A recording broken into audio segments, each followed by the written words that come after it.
Olá, eu sou Renata Vargas, senatora, médica ginecologista, e esse é meu primeiro podcast mensal sobre a saúde da mulher. O objetivo é trazer diversos temas para instrumentalizar as mulheres. Eu acredito que com conhecimento podemos buscar prevenção e estratégias para melhorar a nossa saúde física e mental. Hoje trago uma convidada muito especial, Bárbara Maíra da Costa, psicóloga formada pela Universidade Estadual de Londrina, especialista em psicoterapia clínica e comportamental e especialista em saúde mental. O nosso bate-papo de hoje vai ser sobre as dificuldades das pacientes que estão tentando engravidar, desses casais inférteis com dificuldade para conseguir a tão sonhada gravidez. E a gente vai abordar os aspectos emocionais desse casal. Bárbara, é um prazer enorme ter você aqui. Seja muito bem-vinda. Você sabe, eu já disse isso para você outras vezes. Eu sou fã do seu trabalho, viu? Obrigada por estar aqui. Eu que agradeço pelo convite. Para mim é um prazer estar aqui, um prazer falar desse tema. É um tema que eu, gosto muito, sempre trabalhei. Então, acho que para mim está sendo um momento especial também. Obrigada. Obrigada, viu? Bom, eu queria começar perguntando para você, como é que surge normalmente esse desejo de ser mãe? A impressão que a gente tem, esse desejo vem desde o momento do nascimento, né? As brincadeiras de casinha, com as bonecas. Como é que surge isso? É interessante essa pergunta. Eu acho que tem muitas influências. Primeiramente, uma influência da espécie mesmo, né? Dessa coisa assim de perpetuação da espécie humana. Depois vem alguns componentes culturais mesmo, daquela coisa de padrão cultural, né? De vamos então constituir uma família, vamos ter filho, essa coisa da repetição. E aí tem também aspectos muito pessoais, né? Da história de vida de cada um, né? Quem teve uma boa experiência, né? Dessa vivência como filho, muitas vezes, né? Gostaria de repetir essa vivência nesse outro papel, como mãe, como pai. O contrário também, né? Sim, né? Eu acho que quem não teve uma boa vivência gostaria de, vamos fazer de novo, vamos Vamos tentar fazer melhorar, vamos diferente, fazer tentar melhorar diferente. isso. Aham. Exatamente. E um desejo, assim, também muito genuíno de receber afeto, de proporcionar esse afeto, de viver essa experiência, né? De ter uma relação, né? Especial, muito diferente de outras relações, né? Então, acho que são várias influências, né? Que impulsionam para esse desejo pela maternidade. Sim. Quais são esses sentimentos quando o casal encontra uma dificuldade de conseguir essa gestação? Que a gente sabe que não é fácil, né? Não é tão fácil assim como as pessoas imaginam. Um casal tem uma chance aí de gravidez em torno de 20% ao mês. Isso eu tô falando de um casal jovem, com menos de 35 anos. A repetibilidade do processo acaba fazendo com que esse casal consiga gravidez depois de um ano. Por isso que a gente orienta que após um ano de tentativa no casal com menos de 35 anos ou sem nenhuma patologia, esse casal busque ajuda depois de um ano de tentativa. Como é que você percebe que começa a surgir esses sentimentos, né? Quando esse casal não consegue a gravidez? Eu acho que, primeiramente, é muita frustração, muita frustração. Junto com essa frustração, eu acho que meio que um susto, assim, né? Porque todo mundo é treinado a ter medo de engravidar, não, né? Desde a adolescência, né? Aquela coisa, Sim, vamos usar métodos anticoncepcionais, vamos ter esse sim, cuidado. E sim. ninguém fala dessa questão da possibilidade de não engravidar, né? Então, quando Uhum, surge isso, essa tentativa frustrada, então, assim, os casais ficam bastante perdidos, né? Então, vem sim, frustração, vem um pouco de raiva, vem questionamento, assim, por que comigo, por comigo, que com a sim, gente, o que está sim. acontecendo. Então, são muitos sentimentos misturados, né, nesse Uhum. momento. E aí, nesse momento, eu percebo que nessa hora de tentar compreender tudo isso e fazer todos os exames que são necessários, essa busca por vários médicos, vários profissionais, isso também desgasta muito esse casal, né? Também é uma busca que não tem fim. Eles acabam migrando de local para local, às vezes esperando que alguém tire uma carta da manga e diga para você: olha, é isso. que você tem. E às vezes esse diagnóstico não é tão fácil, não é tão simples. A gente tem aí 10% dos casais que tentam engravidar e que a gente não consegue encontrar uma causa, né? Você sente uma dificuldade grande desses casais em realizar esses exames, nessa busca em tentar compreender esse processo? Sim. É um outro sofrimento. E nesse momento, eu acho que um cuidado muito especial é voltado para a preservação da relação desse casal, né? Uhum. Porque essa busca em relação à causa da infertilidade, ela é voltada para o tratamento, não para achar um culpado, né? Não Sim, sim, para claro. trazer um desequilíbrio entre o Não casal. existe culpa, de forma Exatamente. alguma, Então, a não existe infertilidade culpa. é do casal, né, Renata? Sim, é Acho que do esse é um ponto casal. que a gente, como profissional da saúde, a gente tem que sempre Sim, orientar e passar sim, para que eles mantenham essa harmonia, essa união entre eles, né? sim. Uma boa comunicação. Eu sempre falo muito da importância da comunicação entre o casal, Uhum. que eles tenham essa abertura de para falar sobre os sentimentos, para ouvir os sentimentos do outro, né? Porque são muitos sentimentos, né? Sim, sim. E a gente tem, e também até hoje é muito difícil de alguns casais entenderem que 35% normalmente das causas são femininas e 35% das causas são masculinas e 20% são dos dois. Então a Uhum. gente tem um equilíbrio muito grande nessa equação, né? E eu percebo atendendo as mulheres, porque acaba sendo elas que procuram, que ela já vem com um sentimento de culpa muito grande. A culpa é minha por ter tomado muito tempo de anticoncepcional, ou a culpa é minha por ter tido determinada infecção, a culpa é minha por não ter procurado uma ajuda antes. E é aquilo que a gente disse, né? Não existe culpa. Mas eu percebo que o homem e uma mulher, depois a gente vai falar um pouquinho mais sobre o homem, eles têm sentimentos muito divergentes nessa hora. Você percebe isso, assim, que Sim. esse sentimento Uhum. eles sentem de uma forma diferente? Sim, eu acho que é isso que você falou da culpa, eu acho que pega muito mais as mulheres, eu percebo isso mais fortemente. E eu percebo também que é bastante comum os homens assumirem uma postura de cuidado, de acolhimento, que é positivo, né? Mas quando eles falam coisas do tipo, vai dar tudo certo, muitas Uhum. vezes isso soa para a mulher como você não está entendendo o que está acontecendo. Ele não está validando o sentimento dela. A impressão é Exato, essa, né? Que ele não exato, consegue validar o que ela sente.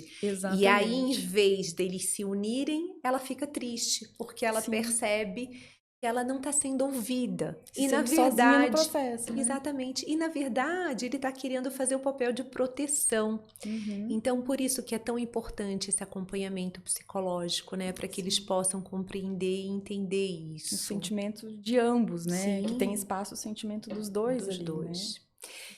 E eu percebo também que a vida social desse casal, ela acaba ficando muito mexida, né, Bárbara? Eles têm dificuldade de ir em jantares de família porque parece, chega ao ponto deles dizerem assim, doutora, parece que a minha vida sexual faz parte da família. Da forma como eu tenho que ter relação, o dia que eu tenho que ter relação, todo mundo tem alguma opinião para dar. Eu não quero mais falar sobre isso, eu não quero que a minha vida esteja em evidência dessa forma, que as pessoas toquem nesse sofrimento. E, por outro lado, eles também têm uma dificuldade de ir, por exemplo, em festinhas de crianças, em batizados, né? Situações em que eles estão vendo que os casais amigos estão conseguindo a gravidez e por que eles não? Você percebe? Eles levam isso para você Sim. no consultório? Acaba ocorrendo uma invasão, né, da vida pessoal e íntima deles. Um ponto importante de ser trabalhado é o direito deles de não abrir isso, né? Uhum, A vida é intimidade. Essa questão não cabe às outras pessoas. Eles podem falar se eles quiserem, uhum. mas eles não têm que falar. E eu acho que esse é um ponto importante, né? Que não precisa ser falado se eles não quiserem, se eles não se sentirem bem. Mas você tocou em outro ponto super importante também, que é esse movimento de isolamento, de distanciamento social. Isso acontece muito. acontece muito. E no curto prazo, pode ser uma boa estratégia para não ter que lidar com esses questionamentos, com essas pressões, mas no longo prazo é muito Sim. prejudicial. Porque você se afasta dessas questões, mas se afasta de muitas outras coisas muito positivas. A amizade, muitas vezes se afasta até de exercício físico, porque em todo contexto vai ter alguém que vai fazer uma pergunta desse tipo. Uma pergunta que vai mexer, uma pergunta que pode até não ter sido formulada com a intenção de cobrar, mas é como ela chega, né? Para quem está ouvindo, soa como uma pressão, soa como uma cobrança, soa como algo inadequado e dolorido, e dói, né? Sim. Porque mexe numa ferida. Quem está perguntando muitas vezes não sabe, mas... E às vezes a pessoa está perguntando porque ela quer assunto, Sim. né? Você tem filhos para poder começar uma conversa, onde eles estudam, quantos anos ele tem. Na verdade, eu não estou perguntando isso para agredir, não é a intenção. Mas é quando a gente tem um pezinho machucado também é assim, né? Parece que tudo Tá que a toda gente hora vai batendo. fazer, a gente bate. É isso Parece que a mesmo. gente pega a nossa dor, a gente bate, né, naquilo que dói, naquilo que machuca. Então, isso começa a se repetir mesmo. Exato. E quando a gente começa a trabalhar com isso, hoje, por exemplo, eu tomo cuidado de nunca perguntar para alguém se a pessoa tem filhos, porque eu consigo entender já o quanto que essa pergunta dói. Mas as pessoas que não vivem essa realidade, ou que nunca viveram, para elas é difícil, elas não sabem, elas não estão fazendo por mal, elas não estão te agredindo, elas só estão, às vezes, querendo perguntar. E socialmente é assim, né? Quando que você vai casar? Quando que você vai ter filho? Quando que você vai ter o segundo? E Terceiro, assim vai exato. indo, né? Não vai ter a menina? Eu escuto isso até hoje. Não, não vou. E é importante essa visão, né? Pra gente não ficar com uma ideia, porque, como você deu o exemplo do dedinho que tá machucado, é uma ideia, talvez ao extremo, que todo mundo tá, assim, com uma intenção ruim nessa pergunta, sabe? Mas é Sim. claro, embora a intenção possa ser boa, vai doer de qualquer forma, né? Pra quem tá passando por um momento difícil, fertilidade, de Sim, estar bastante sim. tempo tentando. E aí, quando esse casal procura ajuda, né, que eles vão procurar uma psicóloga como você para poder conversar sobre isso, o que que acontece nesse ambiente terapêutico? O que que é trabalhado, Bárbara, nessa hora? Porque eu escuto algumas pacientes falarem assim: eu não quero repetir essa dor, né? Repetir essa dor me faz sentir mais, me machuca mais. Mas você uma vez me falou uma frase que eu nunca mais esqueci de um livro, e você disse que a cada 1000 lágrimas ocorre um milagre. Isso eu carrego para a vida e eu repito isso para elas, que a cada 1000 lágrimas ocorre um milagre. Então é importante que a gente fale sobre as nossas dores para que a gente consiga enxergá-la de uma forma mais leve. Talvez acho que seja isso. Sim, eu acho que esse é um ponto super importante, de olhar para aquela dor, falar para até ela é como uma forma de validação e também de organização. É importante olhar para essa dor. É, não dá pra gente fingir que não tá doendo.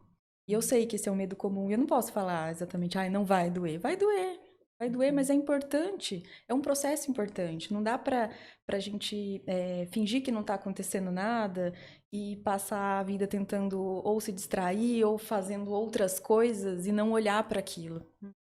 Então é super importante. Colocar dor debaixo do tapete nunca é uma opção, né? Uma hora Nunca é uma opção. ela estoura, ela Transborda. transborda, ela explode de alguma forma. A gente Exatamente. precisa poder falar sobre essa dor, E né? principalmente, né, esse contexto específico da terapia, né, protegido, é importante para falar sobre sentimentos que normalmente não encontram muito espaço. Por exemplo, como é a dor de ver uma outra pessoa grávida?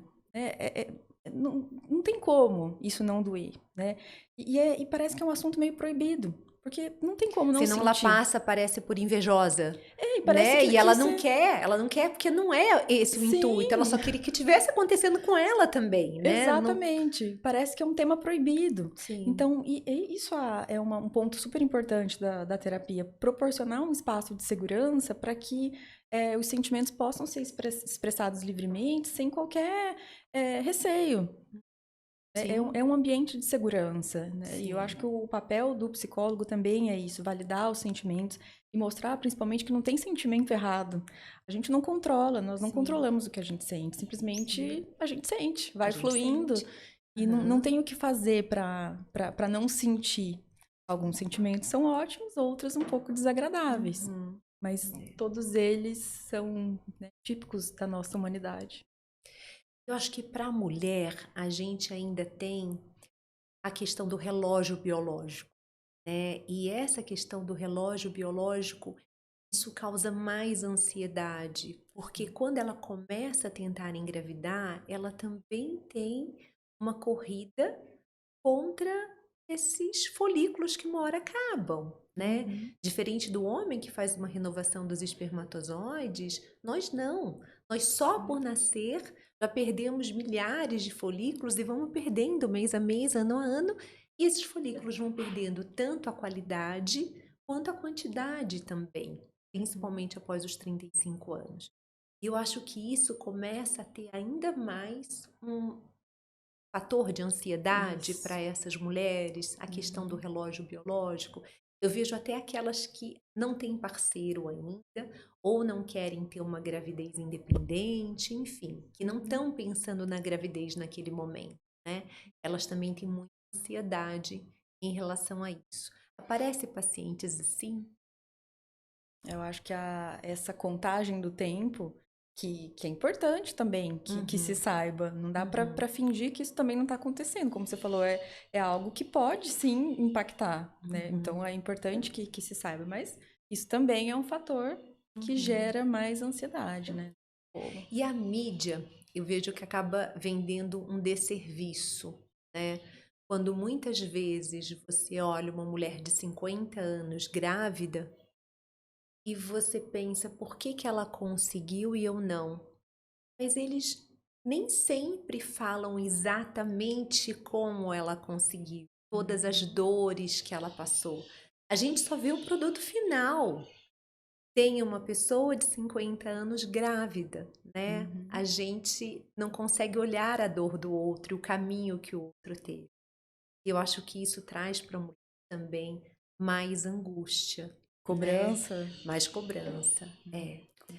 É, os homens, Bárbara, como é que você vê que os homens, a gente falou a questão da proteção, que eles normalmente eles passam uma proteção maior para as mulheres, não está tudo bem, eles falam menos dos sentimentos. Mas você vê essa questão do homem confundir a infertilidade com a virilidade? Então, eles acreditam serem menos homens por não estarem conseguindo fazer com que a esposa engravide. Na verdade, ele imagina assim, né? Como a Uhum. gente falou, a infertilidade é do casal, mas na cabeça dele, ele não consegue engravidar a esposa. E aí vem as piadinhas machistas, né, que ele tem na roda de amigos. Como é que o homem lida com isso, com esses sentimentos? Por sorte, nem todos encaram dessa forma, mas muitos encaram e é extremamente doloroso. Para os homens, eu acho que tem um complicador. Eles têm bastante. Eu acho que está mudando, mas eles têm uma resistência a também falar sobre isso. Então, tem muita coisa que eles aguentam, sabe, calados, não falam. E esse é um movimento que nós sempre temos que estimular. Também olhar para eles, para os sentimentos dele, abrir esse espaço para que eles também falem o que eles estão Uhum, sentindo, como é que eles estão passando, porque são dores diferentes, né, do uhum. homem, da mulher, todo mundo está sofrendo nesse processo, mas cada um tem digamos assim, uma ferida diferente. Todas Uhum. essas feridas têm que ser olhadas, todas elas têm que ter espaço, todo esse sofrimento tem que ser validado. É. Eu vejo ainda, infelizmente, alguns, claro, não são todos, né? Mas alguns homens ainda com bastante dificuldade, né, em realizar exames simples, por exemplo, que é o espermograma. Hum. Para a mulher poder fazer uma investigação da infertilidade, bateria de exames, alguns exames bastante dolorosos, algumas vezes. E depois que elas chegam ao fim de todos Uhum. esses exames, é que às vezes ele aceita fazer o espermograma. que é um exame indolor. Eu sei que pode ser constrangedor, é claro, né? Não estou Uhum. diminuindo, mas a gente vê essa resistência. Eu não sei se isso por medo de repente ele descobrir que há algo com ele, não sei se porque ele acredita que realmente não vai ter algo com ele, mas eu ainda vejo muitas mulheres sozinhas nesse caminho. Eu acho que isso vai ficando mais difícil, mais pesado para essas mulheres. E pode ter, como você falou, esse movimento por parte deles e até por parte das mulheres também, tem essa tendência de pegar o problema para elas, né, e já de cara achar que é com elas, nem cogitar que como você falou, a porcentagem é igual, parecida, não tô É lembrando. igual, Igual, igual. né? E não cogitar né, a possibilidade de também Sim. partir começar a investigação com eles também, né, junto, em Uhum. paralelo. Então tem esse movimento. E durante o processo também, quando já se começa essa movimentação para a fertilização assistida, muitos também se distanciam. E aí cabe também aos profissionais de saúde, tanto ao médico quanto ao psicólogo, estimular essa participação.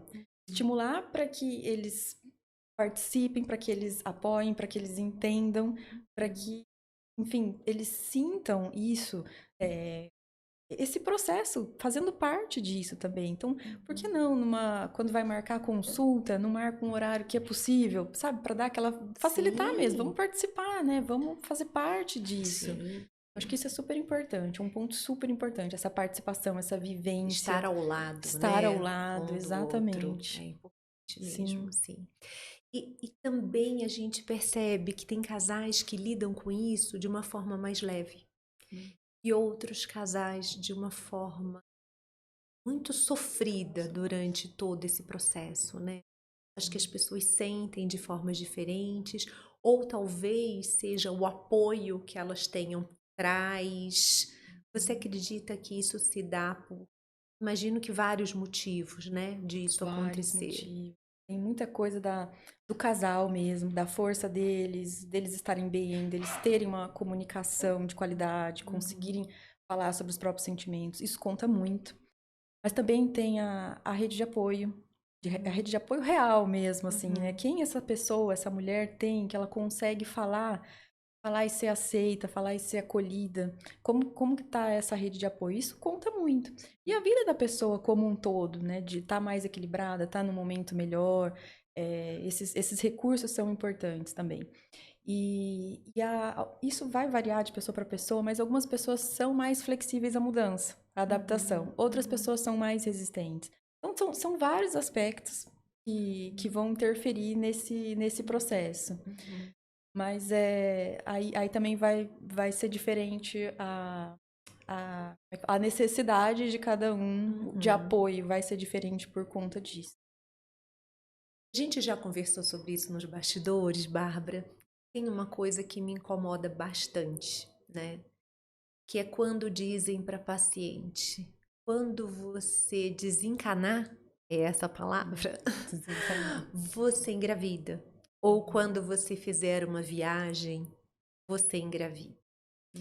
E aí eu percebo o quanto que isso é cruel com essa mulher.